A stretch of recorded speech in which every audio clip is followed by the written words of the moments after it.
अब देखो एक भाई का कमेंट्स हो रहा है, दास RS सनातनी, अर्थों का अनर्थ करने का तो आपने ठेका ले रखा है। ये मध्य प्रदेश से हैं, शायद राजगढ़ से हैं। आपको पता होगा 2022 में परमात्मा ने भक्तों की परीक्षा ली थी। काफ़ी भगत सतलोक आश्रम में चले गए थे। उस समय ये भाई भी सतलोक आश्रम में चला गया था।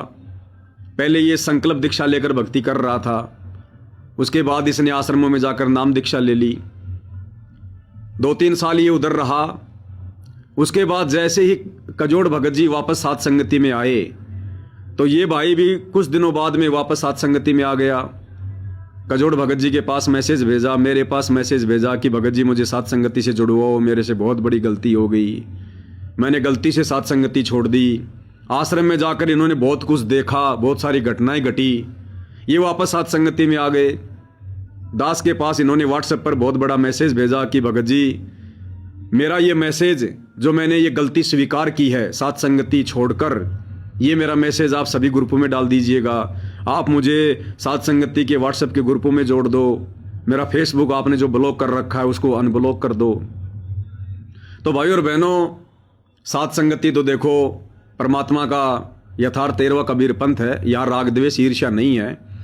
दास ने कहा भैया कोई बात नहीं है, सुबह का भटका शाम को घर आ जाए, कोई बड़ी बात नहीं है, आप हमारे भाई हो। और हमने करना क्या, हमने कोई आपका कोई फॉर्म तो भरना नहीं है, आधार कार्ड लेना नहीं है। आपने आश्रमों में जाकर देख लिया, वापस आप सात संगति में आना चाह रहे हो, अच्छी बात है, भक्ति करो, भक्ति करोगे आपके काम आएगी। तो ये भाई वापस सात संगति में आ गया था। अब भाई और बहनों, जाना आसान है, आना इतना आसान नहीं है। महीने 1.5 महीने बाद इस भाई के मन में ना जाने फिर से कोई काल प्रेरणा से खरपतवार पैदा हो गई। फिर से ये उल्टा सीधा बोलने लग गया, फिर से ये सतलोक आश्रमों में चला गया। तो अब कह रहा कि अर्थों का अनर्थ करने का आपने ठेका ले रखा है। भाई देखो, अगर मैं अर्थों का अनर्थ करके अगर संगत को गुमराह कर रहा हूं तो आप भी संत रामपाल जी के भगत हैं। इतना ज्ञान तो आपने भी सुना होगा, इतनी बुद्धि तो आपके पास भी होगी।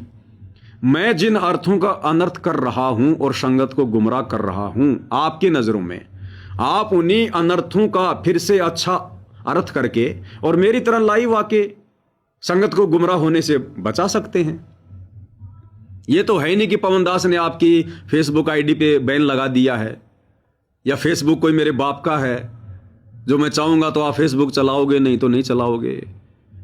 अगर मैं आपकी नजरों में काल प्रेरणा से अर्थों का अनर्थ करके संगत को गुमराह कर रहा हूं तो आपकी भी तो कोई जिम्मेदारी बनती होगी संगत के प्रति, भाई बहनों के प्रति। आप भी सतगुरु की प्रेरणा से उन अर्थों का फिर से, उन अनर्थों का फिर से सही अर्थ करके संगत को समझा दो। आप भी वीडियो बनाना शुरू कर दो। अंदर ही अंदर क्यों घुट रहे हो, क्यों जल रहे हो अंदर ही अंदर? भाई खुला मंच है, ये ज्ञान मार्ग है। ज्ञान की लड़ाई ज्ञान से लड़ो ना। हम तो कुछ भी नहीं, ना कोई कमेंट्स करते, ना कुछ करते, कुछ नहीं करते हम तो। कोई अच्छा बोलता है तो भी स्वीकार्य है, कोई गंदा बोलता है तो भी स्वीकार्य है। तो ज्ञान की लड़ाई ज्ञान से लड़ो।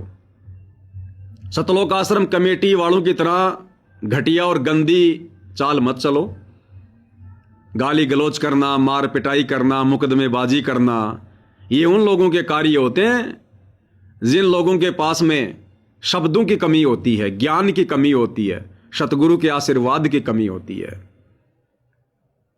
तो भैया आप भी लाइव आओ, आप भी लंबे लंबे 2-2, 3-3 घंटे की वीडियो बनाओ। अगर आपकी बातों में वजन होगा, सतगुरु का आशीर्वाद होगा, तो लोग आपकी बातें भी सुनेंगे।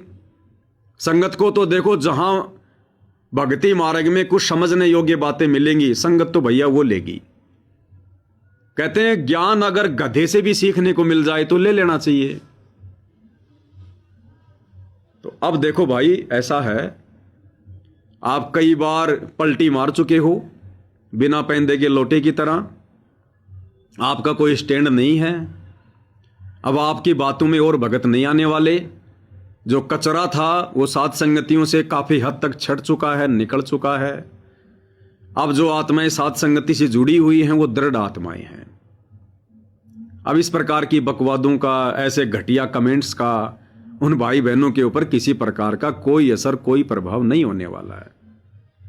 ये साध संगति है, यहां किसी को बांध के नहीं रखा जाता। बहुत सारे भाई बहन मुझे पूछते हैं, भगत जी साध संगति में कितनी संख्या में भगत भाई बहन जुड़े होंगे, आपकी नजरों में कितने भगत हैं? तो मैं तो हमेशा यही जवाब देता हूं कि मैंने कोई गुरु थोड़ी बनना है। अरे मैंने महाराज की पदवी थोड़ी लेनी है, मैंने कोई पंथ थोड़ी चलाना है, मैंने कोई सरदार या कोई कोऑर्डिनेटर थोड़ी बनना है, मैंने कोई सेना थोड़ी तैयार करनी है, मैंने कोई पंथ थोड़ी चलाना भाई जो मैं भगतों को काउंट करूंगा। मैं क्यों काउंट करूं भाई? मैं किसी का लीडर नहीं, मैं किसी का सरदार नहीं, मैं किसी का कोऑर्डिनेटर नहीं। मैं तो परमात्मा का कुत्ता हूं और परमात्मा के उन कुत्तों का कुत्ता हूं जो वास्तव में अपने आप को जो कुत्ता समझते हैं। मैं तो उनकी सेवा में हूं, उनका नौकर हूं। जैसे परमात्मा नौकरी करवा रहे हैं, दास अपनी नौकरी कर रहा है। आज गुरुदेव भगवान की गैर हाजिरी में उनके अमर तत्व ज्ञान के ऊपर साध संगतियां हो रही हैं, सतगुरु की महिमा हो रही है। हमें सतगुरु की महिमा सुन सुन के दृढ़ता आती है। हम भक्ति मार्ग पर दृढ़ता के साथ में टिके हुए हैं। तो हमारी तो पांचों उंगली घी में है। ना मुझे संगत की आवश्यकता है, कोई साध संगति में आ रहा है मुझे कोई खुशी नहीं है, क्योंकि आएगा तो कोई अपने लिए आएगा, मोक्ष होगा तो उसका होगा। ना वो मुझे अपनी भक्ति दे सकता, मुझे खुशी किस बात की? साध संगति से कोई जा रहा है तो मुझे कोई दुख नहीं, मुझे कोई गम नहीं, क्योंकि जिसके संस्कार कमजोर हैं वो जाएगा, नहीं टिकेगा।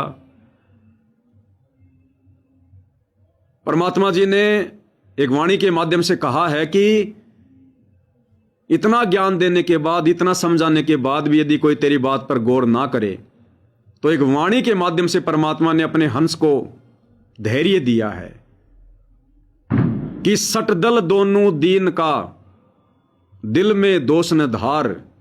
भाई सतगुरु का तो कोई एक है, काल का सब संसार। कि बहुत आएंगे बहुत जाएंगे, उनको आता हुआ देखकर खुश मत होना, जाता हुआ देखकर दुखी मत होना। इस कबीर परमात्मा के मार्ग में वो जुड़ेगा जो सतगुरु का हंस होगा, जिस पर सतगुरु ने सतलोक की मेहर करनी होगी, जिसका परमात्मा ने मोक्ष करना होगा, वो टिकेगा इस मार्ग में। बाकी आते जाते रहेंगे, लोग आंधी की तरह आएंगे, तूफान की तरह जाएंगे। तो वही दास आर है सनातनी। ये सात संगतियां उस समय से चल रही हैं जब आपको इस बात का मालूम भी नहीं था, पता भी नहीं था कि संत रामपाल जी कौन है, सतलोक क्या है, भक्ति मार्ग क्या है। आपने दीक्षा भी नहीं ली थी, उस समय से सात संगतियां चल रही है। और परमात्मा ने मुझ कुत्ते को अकेला ही खड़ा किया था, अकेला ही। बीच में संजय दिल्ली वाला आया था जो वर्तमान में गुरुद्रोही हो चुका है। उसकी मनसा भी वही थी जो मनसा संत रामपाल जी के परिवार की थी, सतलोक आश्रम कमेटी की थी। केवल माया अर्जित करना, मान बढ़ाई, नहीं टिकने दिया उसको परमात्मा ने। तो शुरुआत में परमात्मा ने 2015 में दास को अकेले को खड़ा किया था। कोई नहीं था, कोई मानने को भी तैयार नहीं था, ना कोई सबूत था। जो सबूत आजकल आप लोग दिखाते हो ना सोशल मीडिया पर, दास के माध्यम से परमात्मा ने जिनकी बौछार लगवा दी, उस समय मुझ पवन दास के पास भी एक सबूत नहीं था। ना कोई ऑडियो वीडियो था, ना कोई अखबार की कटिंग थी, कुछ नहीं था। केवल परमात्मा ने अपने आशीर्वाद से, अपनी प्रेरणा से दास को खड़ा किया। धीरे धीरे धीरे धीरे कारवां बढ़ता गया। लोग साथ संगति में आते गए, कोई 6 महीने, कोई 2 साल, कोई 6 साल, वापस चले जाते, फिर आ जाते, वापस चले जाते। अभी तक 2015 से लेकर 2026 तक जितने भी लोग साथ संगति में आए थे वो लोग वापस चले गए थे, कारण कुछ भी रहा हो। केवल ये पवन दास, ये 2 कोटि का जीव, ये परमात्मा का कुत्ता, ये शुरू से लेकर वर्तमान समय तक साथ संगति में टिका हुआ है। ये साध संगति कोई मेरे घर की नहीं है, कोई मेरे द्वारा कोई चला गया कोई पंथ नहीं है। मैं तो खुद साध संगति से जुड़कर अपने आप को धन्य मानता हूं। मैं तो खुद साध संगति से जुड़कर इस भक्ति मार्ग पर टिका हुआ हूं। मैं तो खुद परमात्मा से कभी कभार अर्ज करता हूं कि परमात्मा, अगर आपने ये साध संगति शुरू ना करवाई होती तो परमात्मा मेरे जैसा निकम्मा जीव तो कभी भगत बन ही नहीं सकता था। लेकिन परमात्मा ने इसी बहाने मुझे भक्ति मार्ग पर टिका के रखना था, मुझे भगत बना के रखना था। तो मैं तो खुद अपना भाई सौभाग्य समझता हूं। अब कितने भगत जुड़े हैं, कितने भगत नहीं जुड़े हैं, कौन आ रहा कौन जा रहा, किसके मन में क्या दोष है, ये जाने वो जिसने साध संगतियां शुरू की है, जिसने साध संगतियां शुरू करवाई है, सतगुरु रामपाल जी।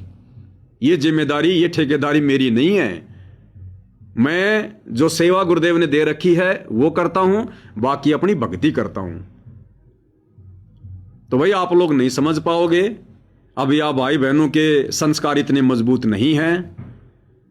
देखो आपकी तरह हम भी ना जाने कितने जन्म ऐसे बर्बाद कर चुके हैं। एक सत्संग में गुरुदेव ने धर्मदास जी का जिक्र करते हुए कहा कि धर्मदास, तुझे करोड़ों जन्म हो गए मेरी शरण में आकर भक्ति करते करते, तब जाकर तेरे ऊपर यह भक्ति का रंग चढ़ा है, करोड़ों जन्मों के बाद। तो भाई दास R.S. सनातनी, मध्य प्रदेश राजगढ़ वाले, कोई जरूरी थोड़ी है कि सबका इसी जन्म में मोक्ष होगा। आप जैसी भूमिका, ये पलटू राम जैसी, बिना पैंदे के लोटे जैसी, कभी आश्रमों में कभी साध संगति में, हमारे वीडियो देखे तो हमारी जैसा मन हो गया, आश्रम वालों की बातें सुनी तो उनके जैसा मन हो गया। तो ये पलटू राम जैसी स्थिति मैंने भी असंख्य जन्मों में निभाई है, इसलिए हम आपकी बातों का बुरा नहीं मानते। बड़ी मुश्किल से परमात्मा ने अब जाके बात सिरे चढ़ाई है, अब जाकर ये चीजें समझ में आई हैं। तो भाई जरूरी थोड़ी है इसी जन्म में मोक्ष होना है, अभी ना जाने और कितने जन्म लग जाएं, कितने युग लग जाएं। लेकिन कोशिश करो संभलने की, सुधरने की, कर्म बिगाड़ने का प्रयत्न मत करो। आप लोगों को इतनी जलन क्यों होती है, हमारे तो ये समझ में नहीं आता। अगर मैं गुरमित राम रहीम की महिमा कर रहा हूं, आसाराम जी की महिमा कर रहा हूं, तो भाई आप लोगों को जलन होनी चाहिए कि भाई ये संत रामपाल जी के भक्तों को बिगाड़ रहा है। अरे तुम्हारे बाप के गुण गा रहा हूं, तुम्हारे बाप को भोग लगा रहा हूं, तुम्हारे बाप को चवर कर रहा हूं, तुम्हारे बाप की आरती उतार रहा हूं, तुम्हारे बाप के गुणगान कर रहा हूं, और फिर भी तुम लोगों को दुख हो रहा है। तो कमी किसकी है, कमजोरी किसकी है, मुझ पवनदास की या आपके संस्कारों की? तो भाई थोड़ा विचार करो इन बातों पे।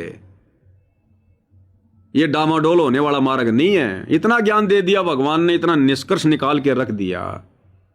अगर रीस करनी है तो ज्ञान में करो ना, आओ लाइव बनाओ 2-2 3-3 घंटे की वीडियो। किसने मना किया तुम लोगों को? इतनी सारी पुस्तकें हैं गुरुदेव की, इतने सारे सत्संग हैं, विशेष संदेश हैं, अरे बनाओ ना इनके ऊपर वीडियो। भगत भाई बहनों को निष्कर्ष निकाल निकाल के दो ना। जब गुरुदेव ने कह दिया बच्चों ये कैप्सूल हैं, इसके अंदर बहुत सारे संकेत हैं, इनका नाम विशेष संदेश है, तो भाई अपने गुरु से प्रार्थना करके लाइव आकर भाई बहनों को समझाओ ना। क्यों नहीं सुनेंगे भाई बहन? सुनेंगे। उनको तो ज्ञान चाहिए, उनको तो दृढ़ता प्रदान करने वाली बातें चाहिए। तो ये सब कुछ करने का तो आप लोगों का साहस है नहीं। देसी भाषा में कहते हैं कि आप लोगों की हिम्मत है नहीं, औकात है नहीं, और टांग खींचना आपको भली भांति आता है। लेकिन आप लोग समझ नहीं रहे। आप लोग कुछ नहीं, कुछ भी नहीं हो, मच्छर की टांग के बराबर भी नहीं हो। बड़े बड़े हाथी आए और हाथी गए पवनदास को नीचे गिराने के चक्कर में। पिछले 10 साल से आप लोगों ने भली भांति देख लिया होगा। आपने भी बहुत ज्यादा जोर लगाया था 2022 के बाद, जब आश्रमों में गए थे। आपने भी बहुत ज्यादा जोर लगा लिया, बहुत वीडियो डाल ली, बहुत लोगों को भ्रमित करके देख लिया। एक पत्ता भी नहीं ला पाए, पत्ता भी। तो बड़े बड़े हाथी आए, बड़े बड़े सूरमा गए। सतगुरु ने जो सात संगतियां शुरू करवाई है ना, टस से मस भी नहीं हुई, टस से मस भी। निरंतर आगे बढ़ रही है, निरंतर आगे। तो अभी समझ में नहीं आ रहा है क्या आप लोगों के, क्यों परमात्मा के दोषी बन रहे हो? अगर और कुछ नहीं होता है तो बैठ के भक्ति कर लो, अपनी भक्ति करो बैठ के। क्यों अपने कर्म फोड़ रहे हो फालतू में? ये परमात्मा का मार्ग तो ऐसे चलता आया है, ऐसे ही चल रहा है और ऐसे ही चलेगा। तेरे सतलोक आश्रम वालों ने एडी से लेकर चोटी तक का जोर लगा दिया।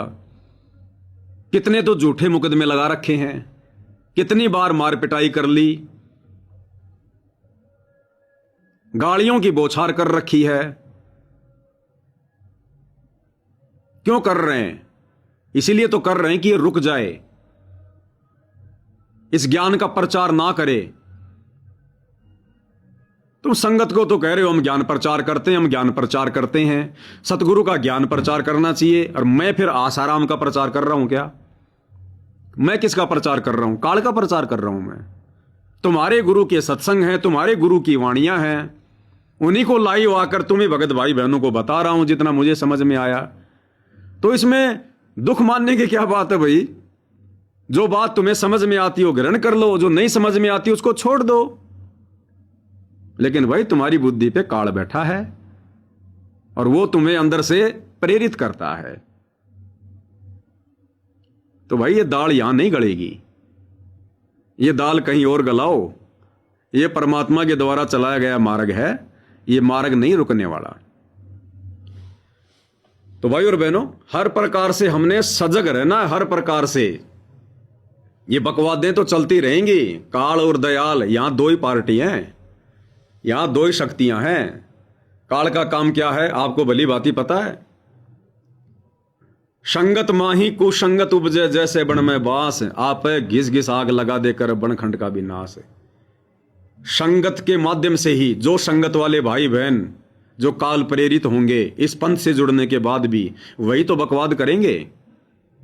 अरे दो बांस आपस में घिसेंगे तभी तो आग लगती है। बाहर वाला कुछ नहीं करेगा, जगत वाले को पता ही नहीं हमारी नियम का, मर्यादाओं का, इस मार्ग का, इन बातों का। वो बेचारा 2 मिनट देखेगा, अच्छे लगेंगे तो सुनेगा, नहीं तो चला जाएगा छोड़ के साथ संगति लाइव को। ये बकवाद कौन करेगा? भगत करेगा। कौन करवाएगा? काल करवाएगा। किस लिए करवाएगा? आप और हमें सतगुरु महिमा से विचलित करवाने के लिए। तो गुरुदेव भगवान ने सत्संग में क्लियर कर रखा है कि जो पागल कुत्ता होता है ना, पागल कुत्ता, उसके साथ उसके जैसा व्यवहार नहीं करना चाहिए। उस पागल कुत्ते से बचने का प्रयत्न करना चाहिए कि कैसे बचा जाए। तो ये कुछ हमारे जो भगत भाई है ना, ये पागल कुत्ते वाली भूमिका निभा रहे हैं। आप और हमने सावधान रहना है, इनकी बातों को नजरअंदाज कर देना है। ये सीरियस लेने के लोग नहीं हैं, इनकी बातों को सीरियस लेने की आवश्यकता नहीं है, इनका स्टैंड नहीं है। ये 2 महीने बाद फिर आ सकते हैं साथ संगति में हाथ जोड़ के, फिर ये वापस जा सकते हैं आश्रम में। तो इनका कोई स्टैंड नहीं है, पलटू राम है, इनकी तरफ ध्यान ना दो। सतगुरु की जो महिमा चल रही है अपना उसमें आनंदित रहो।